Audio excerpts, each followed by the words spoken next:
High বন্ধুরা, আজকে আমি যাব বৃন্দাবনের কাঁচ মন্দির। তাই তাড়াতাড়ি করে রেডি হয়ে আমার কেটিএমটা নিয়ে বেরিয়ে পড়লাম। আজকের দেখতে পাচ্ছ মেঘলা করে আছে। বন্ধুরা, এটা হলো পরিক্রমা রোড। আর এই রোডটা 12 কিলোমিটার জুড়ে আছে। আর এই রোডে সবাই পরিক্রমা করে। তোমরা যদি বৃন্দাবনে আসো তা অবশ্যই পরিক্রমা করবে। আর এই যে আঙ্কেলটা দেখতে পাচ্ছ, এইভাবে ডন্ডি পরিক্রমা করছে 12 কিলোমিটার। দেখো বন্ধুরা, হঠাৎ করে ঝড় উঠে গেল, সেই কারণে শর্টকাট রাস্তা দিয়ে চলে আসলাম মন্দিরে।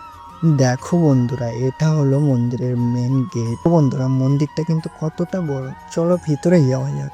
গেটের মধ্যে প্রবেশ করে দেখতে পাবে শ্রীকৃষ্ণ ভগবান গোবর্ধন পর্বতকে কেড়ে আঙুলে করে ধরে রেখেছে। দেখো বন্ধুরা, মন্দিরের ভিতরটা কিন্তু পুরোটাই কাঁচ দিয়ে বানানো। তাহলে তোমরা দেখতে থাকো। আর ভিডিওটা ভালো লাগলে লাইক করে দিও, কমেন্ট করে দিও, সাবস্ক্রাইব করে নিও আমার ইউটিউব চ্যানেলটা।